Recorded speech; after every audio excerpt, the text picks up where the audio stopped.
I think you will have a comment on what Senator Johnson was caught saying a few days ago and how he's doubled down. Let's play that clip. I knew those are people that love this country, that truly respect law enforcement, would never do anything to break a law. And so I wasn't concerned. Now, had the tables been turned, and Joe, this got me in trouble. Had the tables been turned and President Trump won the election, and those were tens of thousands of Black Lives Matter and Antifa protesters, I might have been a little concerned. I mean, this has been getting so much national attention. Senate leadership has called him out. I mean, this is how is it playing on the ground in Wisconsin? That's yeah. I think that people are just furious, and it's not just Democrats or Democratic primary voters. It's just across the board. I mean, even Republicans are kind of looking at it like they're just kind of looking away from this. It really is an embarrassment, but I don't think it's so. I mean, it is an embarrassment, but it's hurtful. It's wrong. And how it really hurts a lot of people. I think that that's kind of been lost in this whole debate. Yes, those were awful comments. Yes, it was embarrassing, though, but they were hurtful comments. And there's a lot of people in Wisconsin. There's a lot of people in Outagamie County that I think were really hurt by those. And I think this is all the more reason why he needs to resign. And I'm not just talking about sticking around to next year. If he's going to run, he's going to run. I mean, we are going to defeat him soundly. But I think for the good of the nation, the good of the state, he needs to resign, and he needs to resign now. Are there other people calling for his resignation in Wisconsin? We were the first ones shortly after the insurrection. I looked at them like, yep, we're done with this. This guy's got to resign. And of course, quite a few people followed up and, as they said, and rightfully so. But yeah, others are doing that. And I think it's important. I think it's important that it happens because you need to have a chorus of people who are saying the same thing, in this case, calling for a resignation. But, regardless if someone else is going to call for the resignation, I will continue to call on him to resign all the way up until Election Day.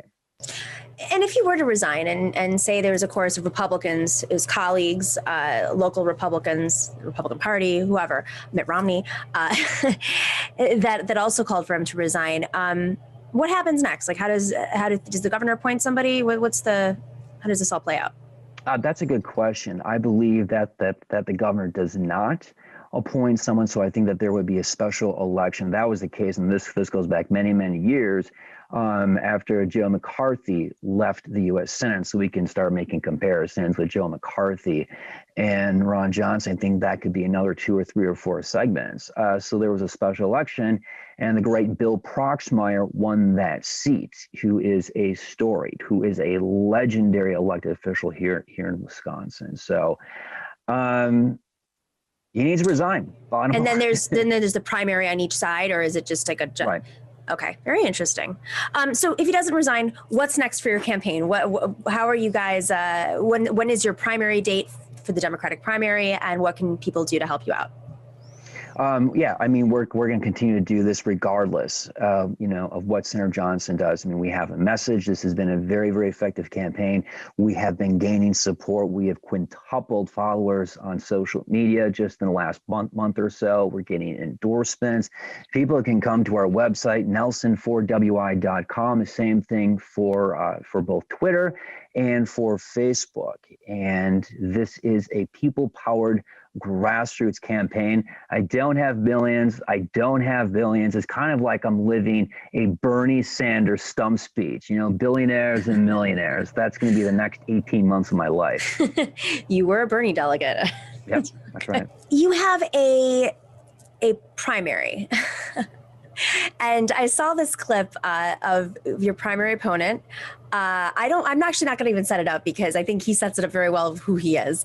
But you do have an opponent. Let's play this clip real quick. I'd love to get your reaction. I was excited by the fact that, hey, we were, possibly going to buy a basketball team. And, to me, that was, and I know for my dad, that was always, a dream of his. I didn't know much about Milwaukee. I knew the Brewers. I knew the Packers were in Wisconsin. I had been to Wisconsin one other time. I went to Oshkosh to help volunteer for Hillary in the primary in 2008 with my sister.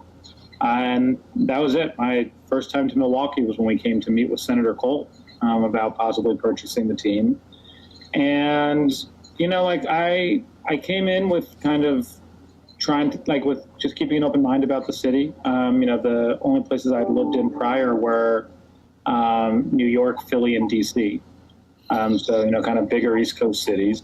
Mm-hmm. And, you know, when I came here, I think what most surprised me about Milwaukee is the fact that Milwaukee has all of the same things that any other city, especially any other big city, has. Did he do this during the campaign? What?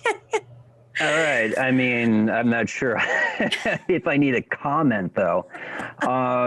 Look, Alex is a friend. I got to know him pretty well when he arrived. I think it was, I'm not sure when it was, 6-7 years ago. We were actually connected because his intern advisor was one of my old roommates.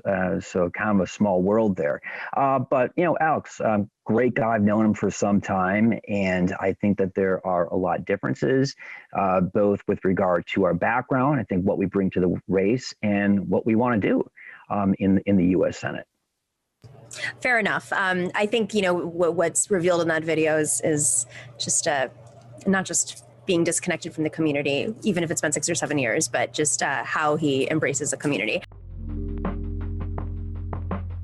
Thanks for watching and listening to The Nomiki Show. But remember to click like and subscribe on YouTube, and please share on social media.